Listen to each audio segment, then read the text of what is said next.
Muy buenos días a todos, señoras y señores. Muchas gracias por acompañarnos hoy en este evento que consideramos de gran importancia y que hacemos periódicamente aprovechando la visita del doctor Juan Carlos Ureta Domingo. Yo quisiera presentar al doctor Juan Carlos Ureta, muchos de ustedes ya lo conocen, pero quisiera presentarlo de una manera un poco distinta a lo usual. En vez de relatar su biografía, quisiera relatar sus condiciones de liderazgo. Y Juan Carlos representa, sí, creo que te estaba afectando la presentación. Juan Carlos representa el ejemplo perfecto del líder moderno. Se graduó como abogado economista de una de las universidades más prestigiosas de España, la Universidad de Deusto, y fue laureado como el mejor de su promoción. Tuvo el primer premio entre todos los estudiantes. Fue también designado abogado del Estado, también con las mejores notas y calificaciones y reconocimientos. Debo explicar un poco para muchos que no conocen qué significa ser abogado del Estado. Ser abogado del Estado es un reconocimiento por méritos que le permite al profesional acceder a los cargos más altos del Estado. Y eso significa que además pues tiene una dimensión pública y ha tenido una dimensión pública por su trabajo en el Ministerio de Economía y Hacienda de España. Además de esta experiencia del sector público, que es fundamental en mi opinión para construir un líder moderno y eficaz, pues también ha sido empresario. Y un empresario muy exitoso desde muy comienzo de su carrera. Fundó a Renta 4 Banco en 1986, después de haber sido agente de bolsa de la Bolsa de Madrid, con unos reconocimientos muy importantes, y ha sido miembro de los directorios, de los consejos de la bolsa y de sus instituciones afines, además de empresas de la mayor importancia, como la mayor empresa de defensa de España, Indra. Además de esta empresa, ha estado como delegado y como representante en muchos de los consejos, y también es, ante todo, el líder de Renta 4 Banco. Renta 4 Banco es una institución muy importante en España. Es, sin duda, el primer banco de administración de inversiones y de asesoría patrimonial de España, en el sentido de su independencia, su autonomía, su profesionalismo y su reconocimiento entre sus clientes, que son más de 100.000 clientes en España. También tiene presencia Renta 4 Banco en Colombia, en asociación con Global, afortunadamente para nosotros, en Perú y en Chile. Entonces tenemos al Juan Carlos académico, al Juan Carlos conocedor del Estado, al Juan Carlos empresario y también al Juan Carlos filántropo. Juan Carlos hace parte de muchas fundaciones dedicadas a temas del medio ambiente, a temas del Estado, a temas de la educación. De hecho, es consejero de la universidad en la cual se graduó y representa entonces el mejor ejemplo del liderazgo contemporáneo: filantropía, academia, alta educación, responsabilidad social y emprendedor exitoso. Bienvenido, Juan Carlos.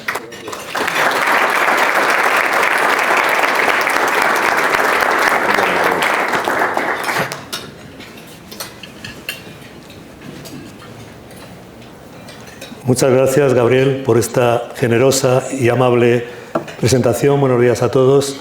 Encantado de estar aquí una vez más en Bogotá, viendo además caras amigas en el público. Encantado de compartir con todos ustedes algunas reflexiones sobre la situación de la economía y los mercados financieros en este año 2025. Y esa situación, esa actualidad nos remite inevitablemente a un nombre, y ese nombre es Donald Trump. La llegada de Trump a la Casa Blanca, a la presidencia norteamericana, es sin duda la gran novedad de este año 2025. Una llegada que inicialmente fue recibida con entusiasmo por los mercados financieros, pero que a partir de marzo-abril se ha convertido en un factor de disrupción, incluso de inestabilidad en los mercados financieros. Hemos pasado en pocos meses de aquella expectativa positiva de una nueva edad de oro prometida por Trump en su discurso de investidura a una creciente preocupación, incertidumbre e incluso temor. No solo fuera de Estados Unidos, sino también incluso en Estados Unidos, donde cada vez queda más olvidada aquella retórica electoral del Make America Great Again. Todo el mundo mira lo que hace Trump, los mercados financieros, la opinión pública, de una manera, yo diría que incluso un poco obsesiva, un poco milimétrica, y todo el mundo está atento a lo que va a hacer, como si de Trump y de lo que haga y de lo que piense dependiera lo que va a ocurrir en el mundo, en la economía y en los mercados financieros en los siguientes meses, en los siguientes años. Sin embargo, ese enfoque de mirar tan atentamente o tan exclusivamente lo que hace Trump puede no ser el más adecuado para entender de forma completa lo que está pasando en la economía, lo que está pasando en el mundo y lo que va a pasar, para entender lo que va a pasar. Porque es verdad, ciertamente, que Trump genera mucha volatilidad, mucha disrupción con esas decisiones, con las que nos deleita o castiga todos los días, pero realmente las grandes disrupciones que estamos viviendo y que se avecinan, la quiebra del viejo orden multilateral, la emergencia de China y su rivalidad con Estados Unidos, la revisión del contrato social, la fragmentación geopolítica, la polarización política en todos los países, el impacto del cambio tecnológico, el impacto también de la inteligencia artificial, de las redes sociales. Todos esos cambios, todas esas transformaciones son ajenas a Trump, son en cierto modo anteriores a Trump, y podríamos incluso decir que Trump es un producto y una consecuencia de algunas de esas transformaciones. Es verdad también que Trump crea problemas con sus comunicaciones, pero también es verdad que los problemas de fondo a los que se enfrenta la economía y los mercados financieros son problemas anteriores y ajenos a Trump. Son problemas que se han venido incubando en las últimas décadas y en los últimos años de manera muy particular. Por eso creo que es bueno, para hablar luego de lo que significa Trump, lo que significa la revolución trumpista y las implicaciones que tiene, creo que es bueno también volver un poco la vista atrás y ver cómo estaba la economía cuando llega Trump. Luego volveremos a Trump, pero vamos a ver cómo estaba la economía cuando llega Trump.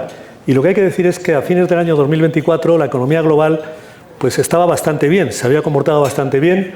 Es una economía que había superado situaciones muy adversas, situaciones como fue ya históricamente la caída de las Torres Gemelas, la Segunda Guerra de Irak, la quiebra de Lehman en el año 2008, el COVID el año 2020 y los confinamientos, la subida de tipos de interés en el año 2022 del 0 al 5%.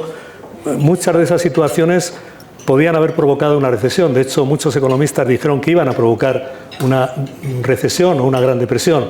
Sin embargo, no fue así. La economía superó todas esas situaciones adversas y ha seguido creciendo a lo largo de todos estos años sin interrupción.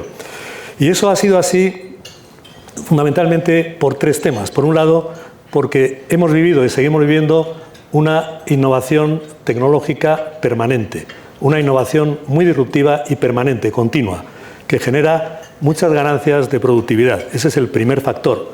El segundo factor es que la economía ha vivido en una situación de liquidez muy generosa, liquidez incluso creciente, suministrada por los bancos centrales. Por dar un solo dato, el activo de los bancos centrales en el año 2007 era 5 trillones de dólares, 5 millones de dólares. Hoy es 25 trillones de dólares. Se ha multiplicado por 5 en menos de 20 años, en menos de 2 décadas.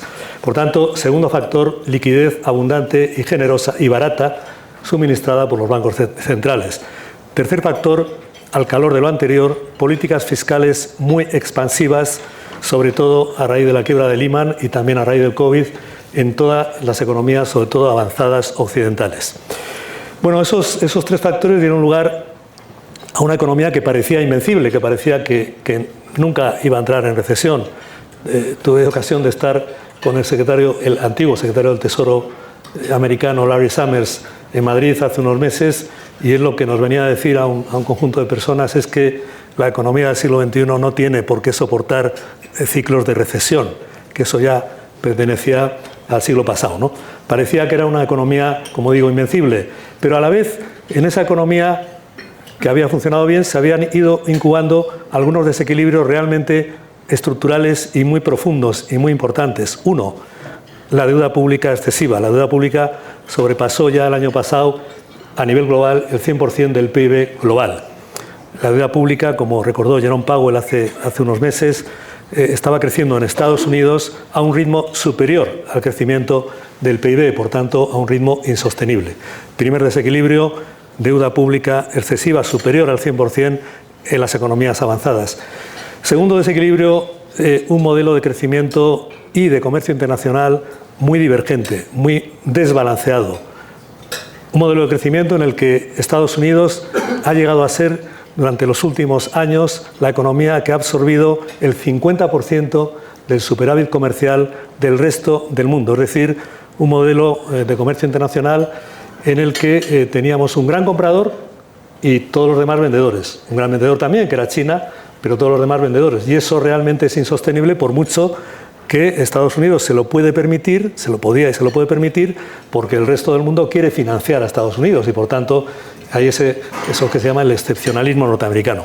Bueno, eso había dado lugar a un modelo de globalización que el economista Dani Rodrik, que por cierto hace poco la semana pasada estuvo en Madrid, el economista de Harvard, Dani Rodrik, llama la hiperglobalización no armoniosa o no sostenible, ¿no? Y por tanto, esos son dos problemas, o eran dos problemas: deuda pública excesiva, gasto público y déficit público excesivo en economías avanzadas, también en la norteamericana, y desequilibrio en el crecimiento y en el comercio internacional. Insisto, desequilibrios que también son reflejo y causa, en cierto modo, hay una interactividad de cambios más profundos a los que he hecho alusión antes, cambios como la quiebra del orden multilateral, como todo lo que he citado antes, ¿no? Ese malestar social de las clases medias, esa polarización, esa quiebra del contrato social, esa revisión del contrato social que había imperado en Europa y en Estados Unidos en la segunda mitad del siglo XX y en primeros años de este siglo. Por tanto, esos desequilibrios económicos se producen en un contexto de cambios sociales muy profundos y de cambios políticos muy profundos. Pero yendo a la economía, la deuda pública excesiva da lugar, por un lado, a una economía que poco a poco se ha ido desacelerando. En la medida que hay que digerir esa deuda pública excesiva, la economía poco a poco ha ido a crecimientos menores, como lo han ido reflejando los informes del Fondo Monetario Internacional, de los institutos de análisis, pues, de todo el mundo, ¿no? Hemos ido a un crecimiento que en Europa y Japón, pues con suerte está en torno al 1%, en Estados Unidos tiende más bien al 2%, en los emergentes se mantiene al 4% y en el mundo a nivel global en el 3%, el modelo 1, 2, 3, 4 que dicen algunos economistas. Y hemos ido a eso que se llama el soft landing, ¿no? La economía se ha ido desacelerando y además vamos a una economía como de bajo crecimiento. Pero es que además de ser una economía de bajo crecimiento, es una economía de crecimiento muy desigualmente distribuido, una economía que precisamente por esa característica de la innovación permanente es una economía de ganadores y perdedores, una economía que la innovación hace que haya grandes ganadores, el mundo de Silicon Valley sería el ejemplo más claro, y grandes perdedores, todos los que no están en la innovación, todos los que no están, los que se van quedando atrás. Y por tanto, eso genera también no solamente una economía que llamamos en renta 4 en K, sino que además genera malestar social en amplias capas de la población, ¿no?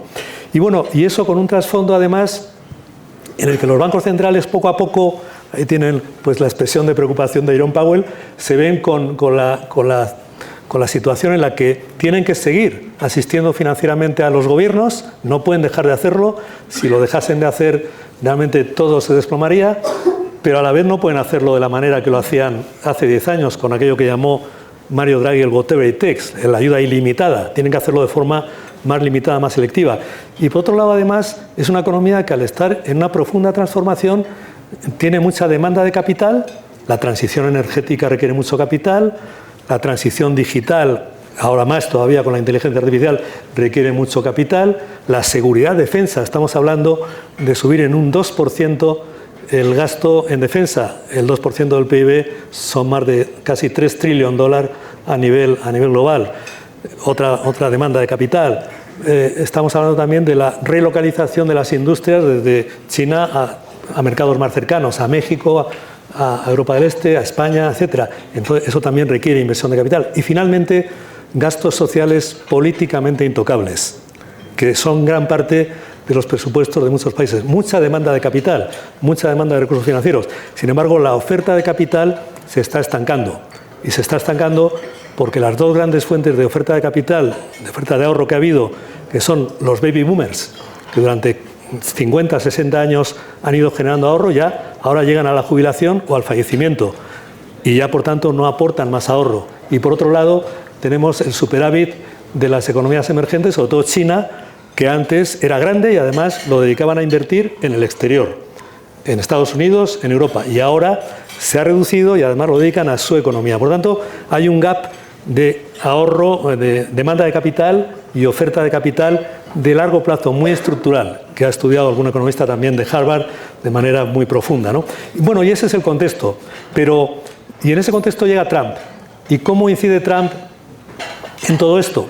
Bueno, la llegada del trumpismo, en cierto modo, ha significado una especie de revolución, por llamarlo así, ¿no? Es decir, ha movido las cosas, ha movido el árbol, ¿no? Ha puesto encima de la mesa como que había cosas que no eran sostenibles, ¿no? Posiblemente en lo social también, con todo el tema del wokismo extremo, pero también en lo económico, ¿no? Y la llegada del trumpismo ha significado como una especie de choque, ¿no? de onda expansiva, de decir, bueno, aquí parecía que todo estaba funcionando muy bien, parecía que teníamos una economía casi invencible, pero de fondo había mar de fondo, ¿no? Y entonces el trumpismo, quizá una de sus cosas buenas, quizá la única buena, pues es que ha puesto encima de la mesa que había cosas que no eran sostenibles, ¿no? Esa hiperglobalización de la que hablaba Dani Rodrik, no sostenible, etcétera, ¿no? Y lo ha puesto encima de la mesa y eso está bien. Ha puesto también encima de la mesa que en cierto modo el modelo energético, la llamada Agenda 2030, era poco realista y que hoy por hoy hay que mantener todas las fuentes de energía, evidentemente con predominio de ir hacia las renovables, ¿no? Pero que hoy por hoy es imposible prescindir de otras fuentes de energía al 100%, ¿no? Pero, sin embargo, Trump y el trumpismo han hecho un diagnóstico de la situación y han dado unas soluciones que me atrevo a decir que no van a funcionar, porque no pueden funcionar. Primero es un mal diagnóstico, un diagnóstico, yo diría que incorrecto, porque lo que vienen a decir es, bueno, se centran en Estados Unidos y dicen los problemas de la economía norteamericana se deben al resto del mundo, se deben a que el resto del mundo nos maltrata. Tenemos un déficit comercial muy grande porque el resto del mundo pone trabas a nuestras exportaciones y nosotros no ponemos aranceles como deberíamos poner. Tenemos un problema de deuda pública porque no estamos cobrando esos aranceles al resto del mundo y, por tanto, además, como somos moneda de reserva, somos la primera potencia mundial y la moneda de reserva, y eso hace que todo el mundo quiera financiarnos, pues nos hemos financiado excesivamente y eso ha generado una enorme deuda pública. Entonces, ese diagnóstico es incorrecto porque no es así, porque realmente el orden que hoy vive el mundo lo ha creado Estados Unidos y no lo ha creado en su contra. Puede tener el ser primera potencia global y el ser moneda de reserva puede tener costes, los tiene. Todo el que quiere ser el líder tiene sus costes, pero esencialmente tiene más beneficios que costes para Estados Unidos ser primera potencia mundial y ser moneda de reserva. Entre otros beneficios, tiene el beneficio de que Estados Unidos se puede financiar sin límite, cosa que ninguna otra economía puede hacer, porque todas las restantes economías tienen financiación limitada por el resto del mundo. Por tanto, primer diagnóstico erróneo, pero luego además las dos grandes soluciones que dan y que están recogidas en un paper que hizo el economista jefe de Donald Trump, Stephen Miran, en el mes de noviembre, son aranceles y devaluación del dólar. La idea es, bueno, si ponemos aranceles al resto del mundo, estamos poniendo un impuesto al resto del mundo, vamos a recaudar mucho dinero y con eso arreglamos la deuda pública y además, como vamos a importar menos porque hay aranceles, arreglamos también el déficit comercial, ¿no? Bueno, es una falacia porque precisamente si pones aranceles y vas a importar menos, pues tampoco vas a recaudar tanto. Hay ya algunos números de lo que podría recaudar en el mejor de los casos el gobierno americano con esos aranceles. No llegan, sobrepasan en muy poquito los 500.000 millones de dólares al año, con un déficit comercial actualmente de 800.000 y un déficit público de 1.700.000, un trillón, más 1.700.000, con una deuda pública de 37 trillones. Quiero decir, no va a funcionar. Y eso en el mejor de los casos. Es decir, teniendo en cuenta que además si pones aranceles vas a importar menos, la curva de Laffer, por tanto vas a recaudar menos. Por tanto, los aranceles no funcionan. La devaluación del dólar no es posible. Si quieres seguir siendo moneda de reserva, lógicamente vas a tener una demanda de dólares por el resto del mundo. Es uno de los peajes que tienes que pagar por ser moneda de reserva, por tanto, por ser la moneda que utiliza en un 70% o un 65% el comercio internacional, por ser la moneda que tienen los bancos centrales como moneda de referencia en las reservas, etcétera, etcétera. Por tanto, es inviable que tú quieras seguir siendo moneda de reserva y que se devalúe de manera fuerte el dólar. Se puede devaluar en un 5, en un 10%, lo que ya se ha devaluado este año, lo que se devaluó con el acuerdo Plaza del año 85, pero es muy difícil que vayas a una devaluación del dólar mucho mayor, es casi imposible. Por tanto, son medidas que no van a funcionar. Eso es lo que le han dicho los mercados en el mes de abril a Trump, cuando hace ese día de la liberación, y eso es lo que le han dicho los mercados. Pero es que esa ecuación simple que él hacía, proteccionismo, aranceles y bajada de impuestos igual a crecimiento y a Make America Great Again, pues no funciona, ¿no? Pero es que aparte de no funcionar, esa política crea riesgos muy grandes, que son los que todavía no ha descontado el mercado, pero podría empezar a descontar el mercado si persiste el trumpismo en esas políticas. El peor riesgo es que se genere una situación de desconfianza, de falta de confianza en Estados Unidos como líder fiable. Es decir, como líder fiable, que se genere una situación de rechazo al dólar y a todo lo que sea el mundo de activos en dólares, incluidos los bonos del Tesoro americano, que recuerdo que hoy por hoy son 37 trillones de dólares y creciendo cada segundo que pasa. Es decir, cada segundo que estamos hablando aquí está subiendo ese reloj de la deuda que se puede ver en Internet en tiempo real, en la web Debt Clock, ¿no? Well Debt Clock. Bueno, entonces, si se genera esa situación, y hoy por hoy no se ha generado, aunque es verdad que ha habido algún atisbo de que se puede empezar a generar, realmente ese sí sería un problema muy gordo. Si Estados Unidos entra en un problema de deuda, no entra solo Estados Unidos en un problema de deuda. Con la deuda americana pasa un poco aquello que dijo un secretario del Tesoro americano, es su deuda, pero también nuestro problema, igual que el dólar. Quiere decir que si hay un problema de deuda americana, eso afecta, un problema serio, eso afecta realmente a la banca americana, al sistema financiero americano y hoy por hoy eso significa al sistema financiero global. Por tanto, ese es el gran peligro de estas políticas. Es un peligro que incluso se ha acentuado con la presentación hace 2 semanas del presupuesto que ha propuesto la administración Trump, un presupuesto que pomposamente Trump llama la Big Beautiful Bill, ¿no? la ley bella y grande, ¿no? Entonces, esa ley lo que viene a decir ya definitivamente es que Trump se olvida de la disciplina fiscal.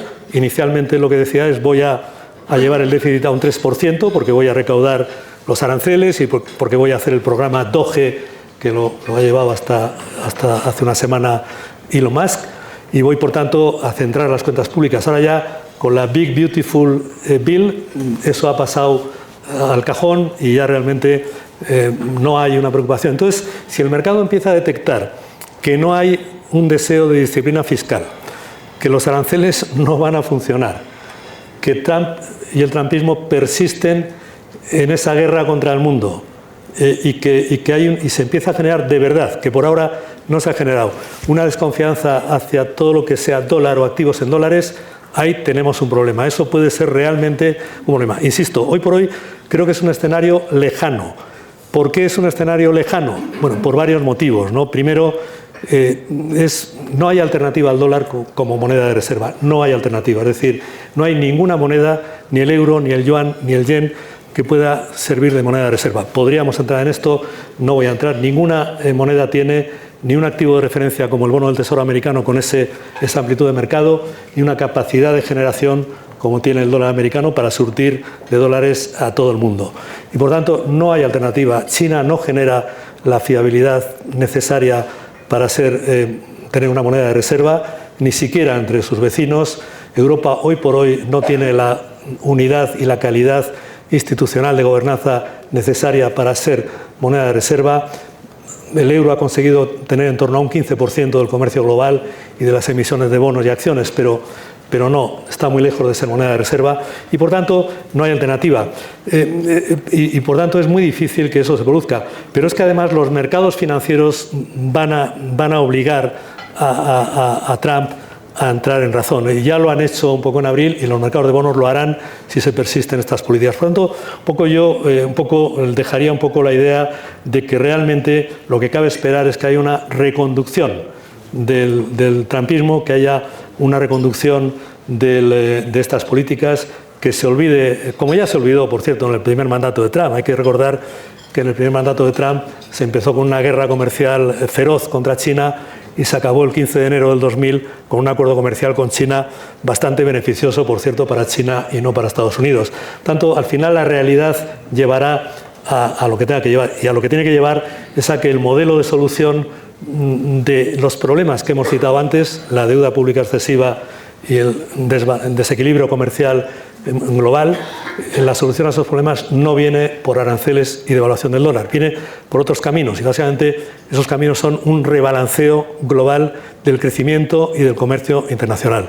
Ese es un poco el punto que han tocado, entre otros, recientemente el ex economista jefe del Fondo Monetario Internacional, Kenneth Rogoff, y también Nouriel Roubini en un reciente libro.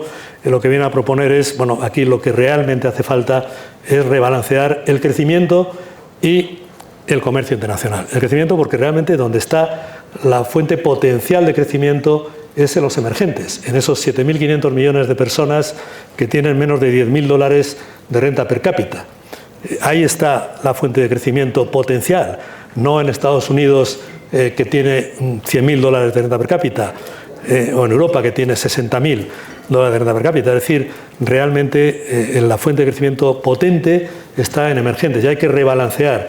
Y igualmente con el comercio internacional, la solución pasa por crear mercados domésticos potentes, que China consuma más e invierta menos. Hoy en día el mix de la economía china es un mix de 60%, 65% inversión, 35% consumo. Justo lo contrario que Estados Unidos, eso no es sostenible. Hay que crear mercados domésticos en emergentes potentes, ¿no?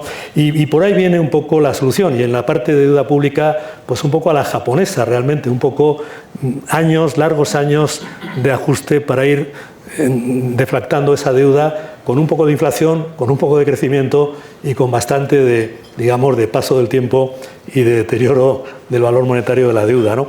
Bueno, hay economistas que están proponiendo frente al trumpismo, hay que volver a las viejas reglas, ¿no? No, lo dice Olivier Blanchard, otro ex economista jefe del Fondo Monetario Internacional. Creo que es una mala idea volver a las viejas reglas. Las viejas reglas están agotadas, lo he dicho antes. La virtud del trumpismo ha sido poner encima de la mesa que el viejo modelo está agotado y no funciona. Ya ha funcionado bien durante 60 años, 70 años, pero ha llegado a una situación en la que ya es insostenible, ¿no? Algunos dicen, hay que alinearse con China. Honestamente, creo que es ser un loser, es ser un perdedor. No creo que la solución sea alinearse con China. China tiene sus problemas por delante, ojalá lo resuelva también por el bien de todos, pero desde luego no le veo como líder con el que aliarse de ninguna de las maneras, ¿no? Lo que hay que hacer es resolver esos problemas estructurales y resolverlos con tiempo, con paciencia y con medidas de verdad, no con esas medidas de pongo aranceles a todo el mundo o devalúo el dólar, ¿no? Pero lo que está claro en el mundo actual es que la no globalización no es una opción.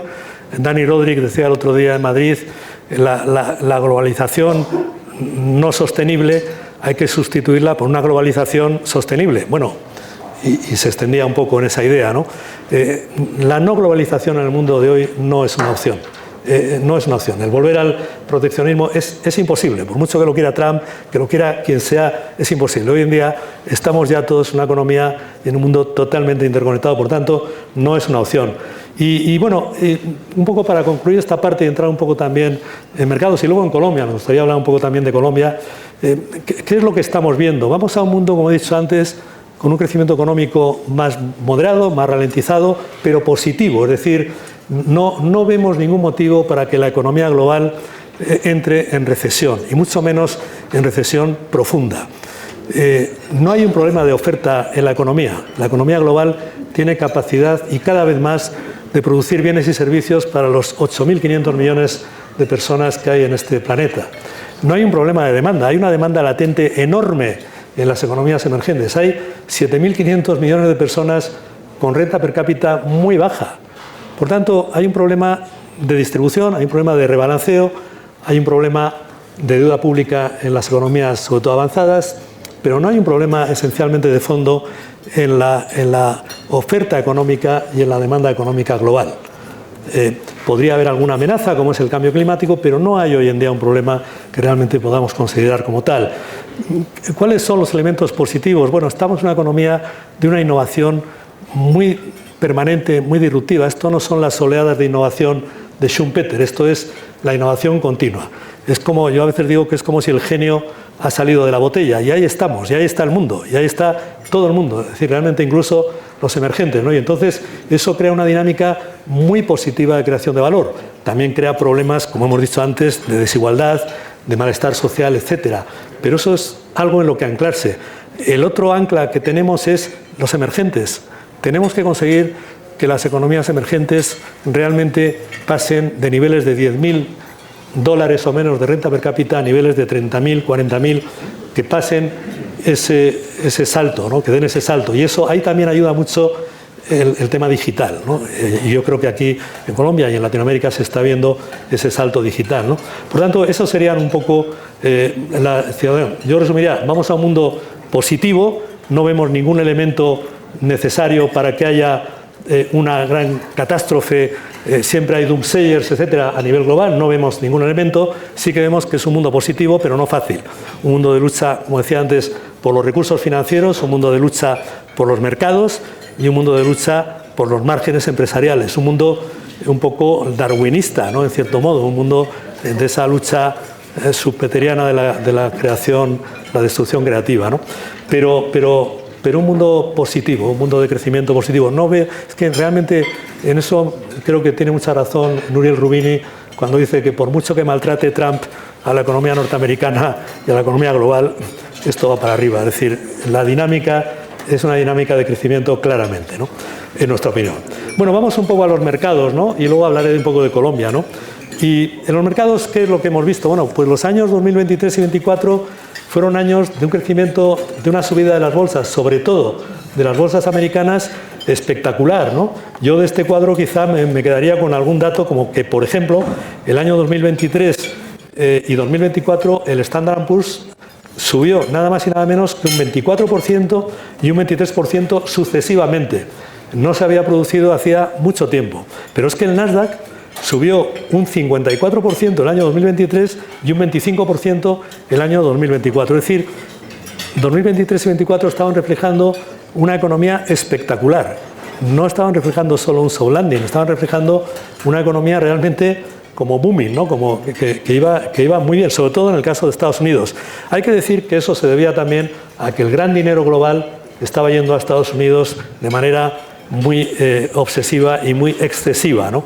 Pero eso era la situación y ahí estábamos un poco en que parecía que venía no solamente un superciclo de crecimiento económico, sino también un bull market, un mercado alcista espectacular, ¿no? Ya la gente, un poco los colegas de nuestro sector, pues hablaban ya del S&P a 10.000, de cifras que eran una locura, ¿no? Al menos en el corto plazo, ¿no? Bueno, ¿qué está pasando en el 2025? Y yo creo que este cuadro, que entiendo que no lo ven muy bien porque son números muy pequeños, lo refleja bastante bien, ¿no? Lo que estamos viendo en 2025 es que el dinero ya sale de las bolsas americanas, o al menos no entra tanto, y está entrando, ¿dónde? En Europa y en emergentes. Es decir, ese rebalanceo que decíamos antes ya tiene como alguna pequeña señal de que empieza a producirse, ¿no? Y entonces vemos cómo a fecha fin de mayo, pues resulta que, por ejemplo, algunas bolsas, el Standard & Poor's estaba prácticamente plano, 0,5% arriba, el Nasdaq incluso estaba 1% arriba y el Dow Jones bajando, y sin embargo tenemos la bolsa alemana subiendo un 22%, la bolsa española subiendo un 20%, la bolsa italiana un 17%, el MSCI de Latinoamérica, de mercados emergentes de Latinoamérica, subiendo un 22% en los 5 primeros meses del año.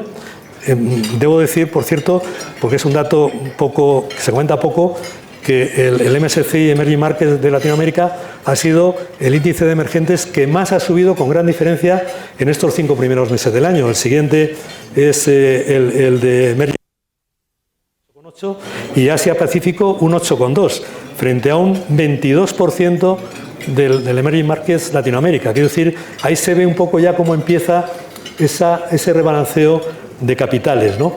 Bueno, estamos empezando a ver ese proceso de rebalanceo. Lo ideal sería que continúe y que continúe mucho más y que se prolongue en el tiempo y que la financiación de las inversiones vaya más a Europa, pero sobre todo a emergentes. Yo creo que ese es un poco el gran reto que tienen los mercados financieros en los próximos años en general, ¿no? Financiar la inversión que permitirá a los países emergentes ese delivery, esa entrega de la promesa que es crecimiento económico y, por tanto, mercados domésticos, ¿no? Bueno, nuestro modelo de inversión en ese contexto, en todo este contexto, no ha cambiado. Lo voy a resumir mucho para entrar luego en Colombia y dar un poco pie al debate también, ¿no? Nuestro modelo de inversión se basa siempre en que en un mundo en el que entendemos que va a haber crecimiento positivo, aunque sea moderado, en que va a haber mucha desigualdad en esa distribución de crecimiento, en que va a haber winners y losers, ganadores y perdedores, en un mundo en el que tenemos esa innovación permanente, en ese mundo en el que además los bancos centrales, la Fed, el BCE y los bancos centrales se van a ver obligados a continuar emitiendo dólares, euros, yenes, etcétera, y financiando a sus gobiernos. En ese mundo entendemos que a largo plazo hay que estar en activos que conecten con la economía real, con el crecimiento de la economía real, que capturen ese crecimiento de la economía real, que, insisto, será moderado pero positivo. Y a eso se llama empresa, eso se llama materias primas, eso se llama inmueble, eso se llama, si queréis, si quieren, mercados un poco más pequeños, como es arte, metales preciosos, joyería, pero eso se llama activos que no se evalúen en términos monetarios. A largo plazo creemos que eso es lo que va realmente a dar valor, a mantener y hacer crecer el valor patrimonial de los patrimonios, de los activos, ¿no? ¿Por qué? Porque va a haber un deterioro en la capacidad de compra del dinero. Lo va a seguir habiendo, lo ha habido ya en las últimas décadas. Esa subida de 5 trillones a 25 trillones en los activos de los bancos centrales, la subida de liquidez ha generado una subida del precio de activos en términos monetarios, ¿no? Creemos que va a seguir ocurriendo esto, a lo mejor de una forma un poco más aplanada, pero va a seguir ocurriendo. A corto plazo, en tesorerías a corto plazo o en tesorerías como son las de los bancos, compañías de seguros, fondos de pensiones, en cierta parte, que tienen que tener unos compromisos de pago y, por tanto, tienen que estar en términos monetarios. Bueno, pues ahí se puede estar en activos monetarios. Somos más de activos de corto plazo que de largo plazo por el deterioro monetario, pero realmente nuestro modelo prioriza mucho activos vinculados a la economía real. En segundo lugar, calidad. Calidad. Vamos a un mundo no fácil, lo he dicho antes, un mundo un poco de lucha, ¿no? Y ahí la calidad va a ser lo importante. Vamos a un mundo en el que va a haber, a nuestra opinión, una enorme reestructuración en el mundo empresarial, en el mundo financiero, en el mundo de la economía. Es un mundo con unas transformaciones muy profundas. He citado antes algunas de ellas que tienen también su impacto y su reflejo en el mundo de la empresa. La empresa que no esté en la innovación, la empresa que no esté en un buen balance, en un balance sólido, en un balance con buena base de capital, tiene un futuro complicado.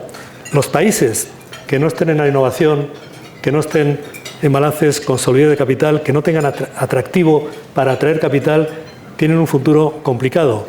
Y por eso priorizamos mucho la calidad de balance, la calidad de gestión, la calidad también de posicionamiento, ¿no?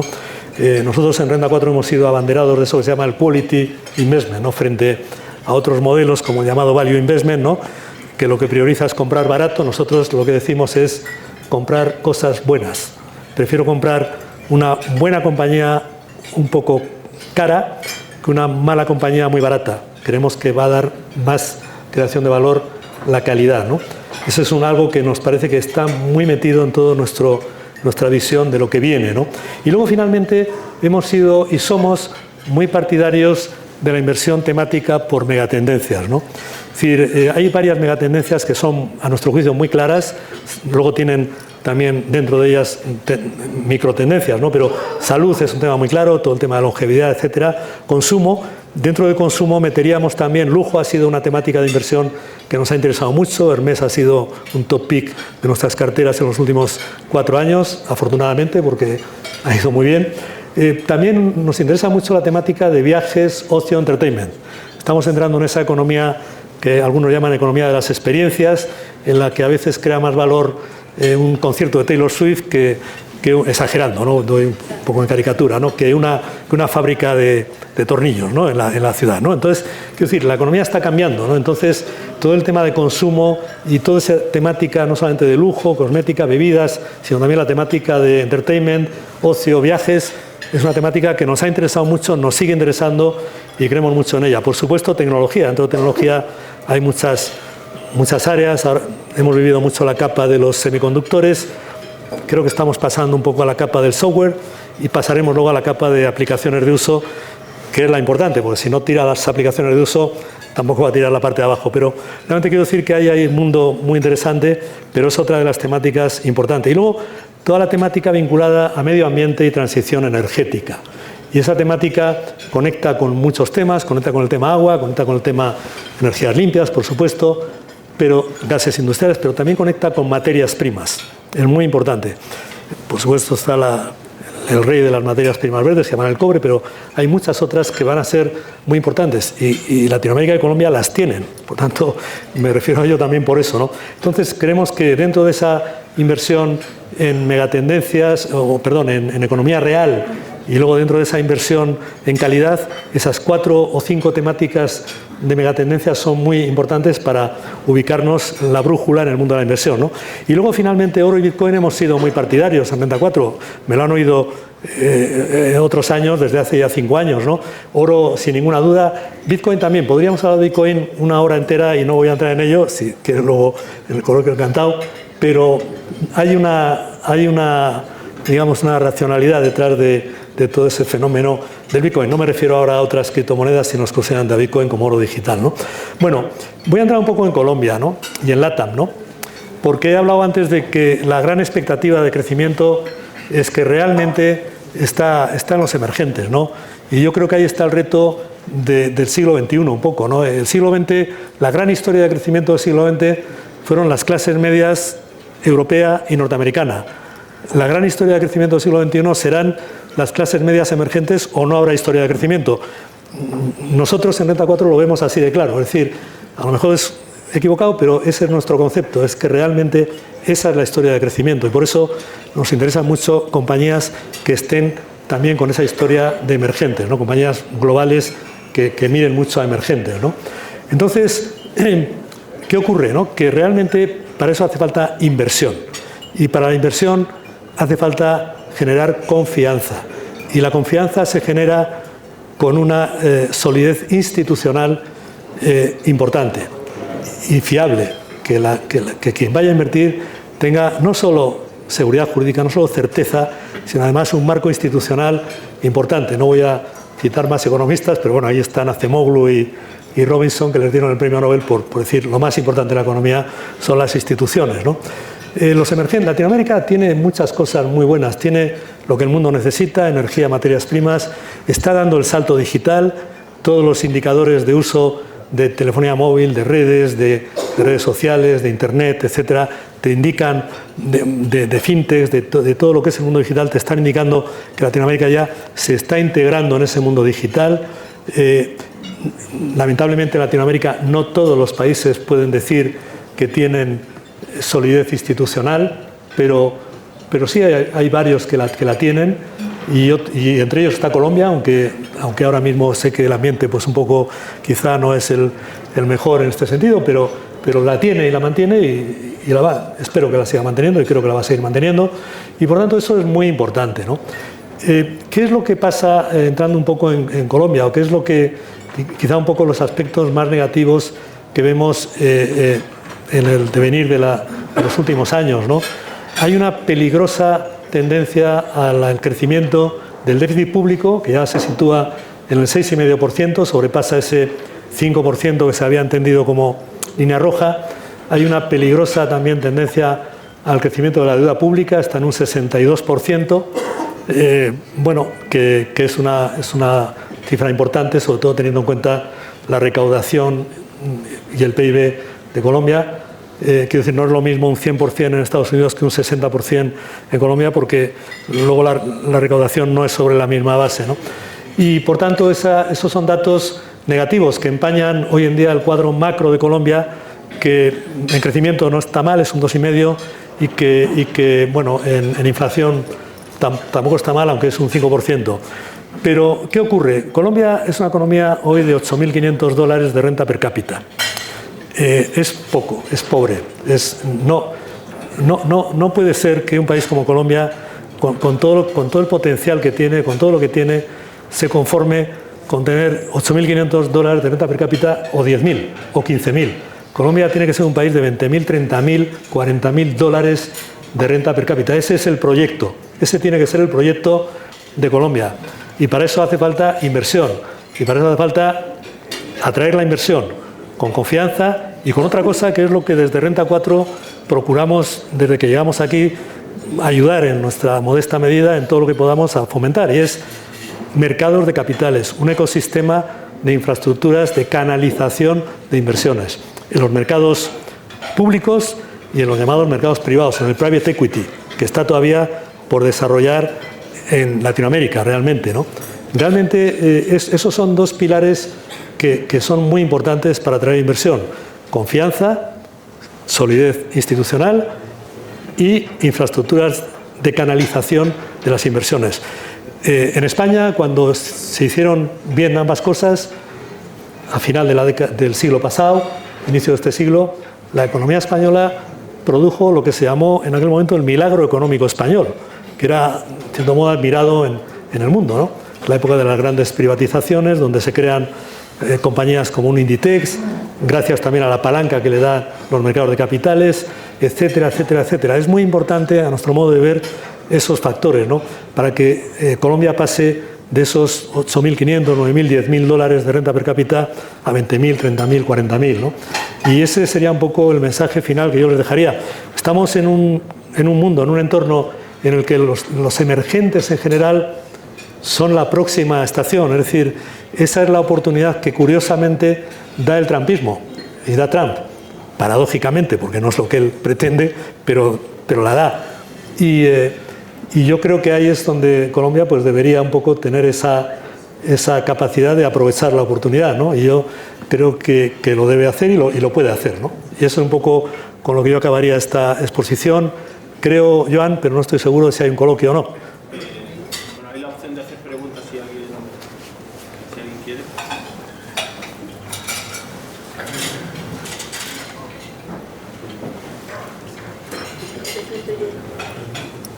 ¿Alguien quiere hacer preguntas? Fernando.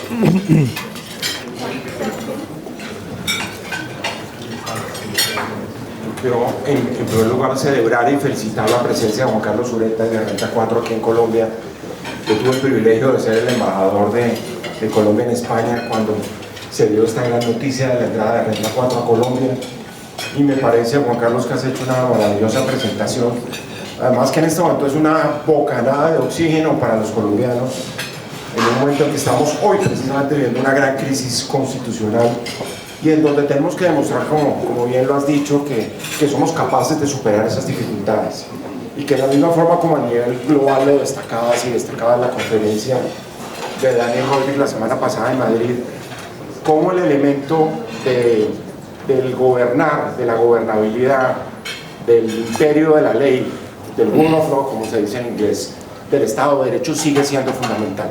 Sigue siendo fundamental porque el escenario político detrás de todo esto es un escenario de autoritarismo, de populismo, de demagogia, de mesianismo, con claros objetivos militares que tienen que ver sobre los mercados, que apuntan, por ejemplo, a atacar la independencia de los bancos centrales. Totalmente. Que han sido fundamentales en lograr toda esta estabilidad que Juan Carlos muy bien ha mencionado, y en la creación de los mercados sólidos, que yo creo que ese mensaje último tuyo, querido Juan Carlos, es fundamental, y es que hay que apuntarle, como ustedes lo están haciendo desde Renta 4, a la creación de un mercado de capitales sólido, a crear confianza, a demostrar que tenemos la capacidad de superar esta mala hora que estamos viviendo en este momento en Colombia, que estoy seguro que la vamos a superar.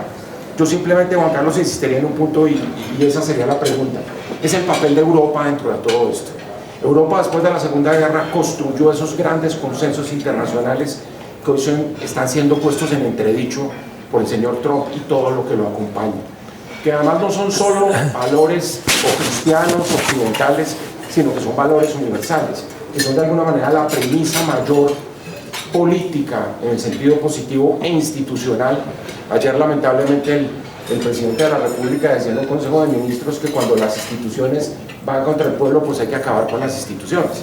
Yo creo que es un mensaje absolutamente funesto que demuestra hacia dónde vamos. Pero bueno, eso es un punto, repito, es una noche oscura que tiene que pasar, porque yo creo que a lo que estás apuntando es precisamente a lo que viene. Lo digo, apreciado Juan Carlos, porque viene un gran diálogo Europa-América Latina.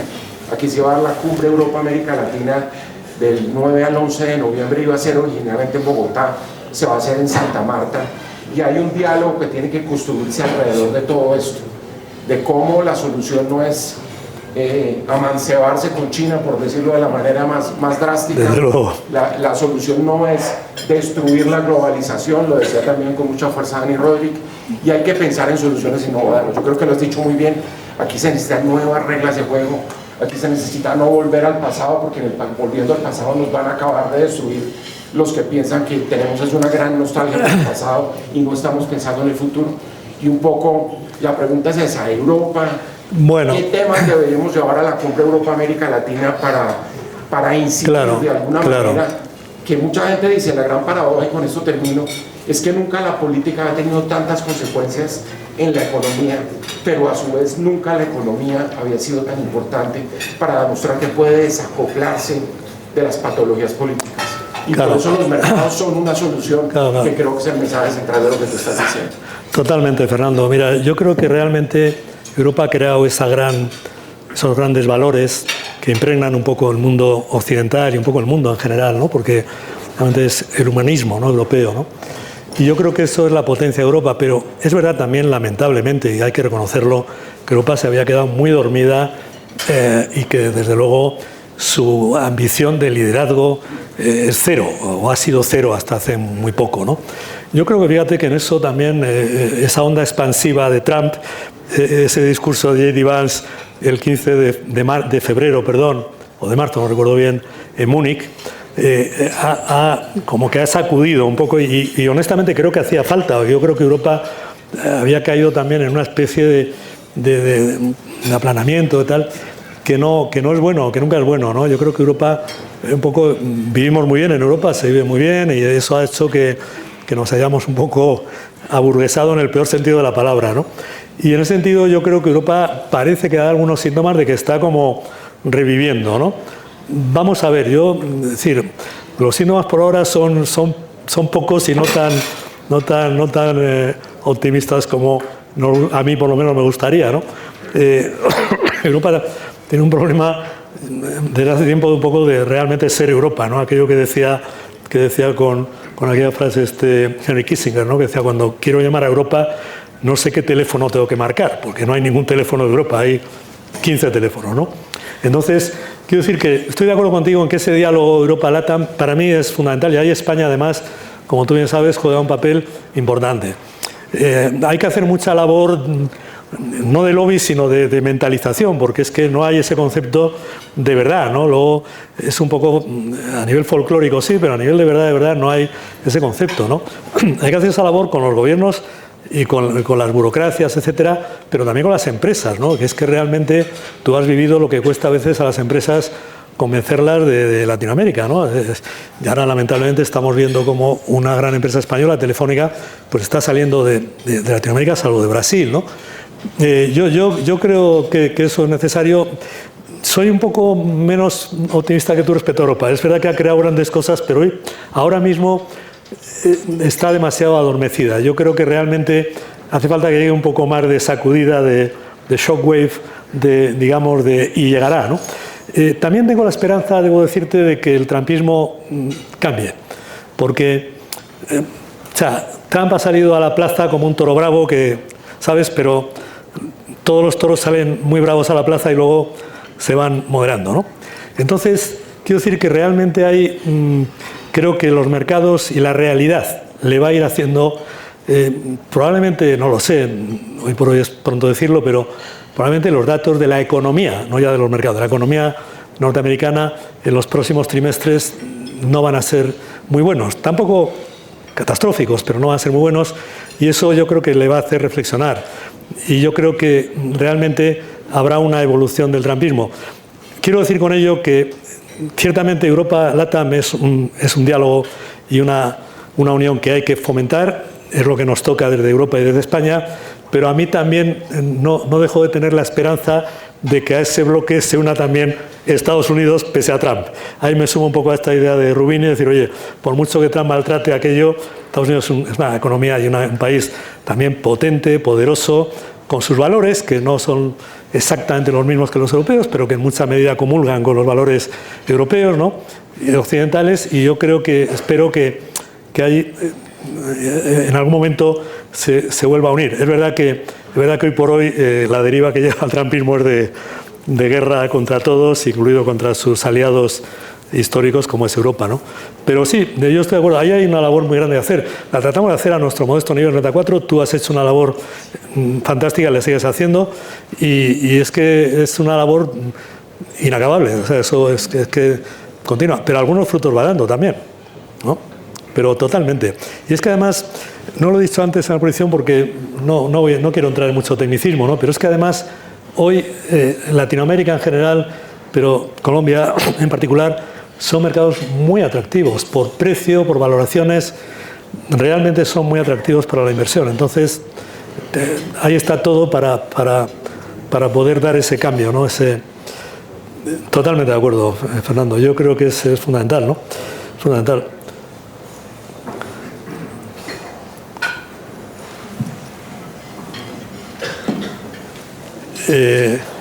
Perdón. Entonces, Joan, te pasamos la palabra para...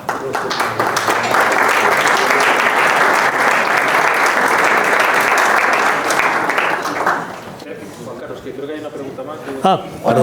Hola. Me gusta volverte a ver. Tú hablas de una gran oportunidad para Colombia a través de fortalecer el mercado de capitales y puntualmente mencionaste el private equity. Sí.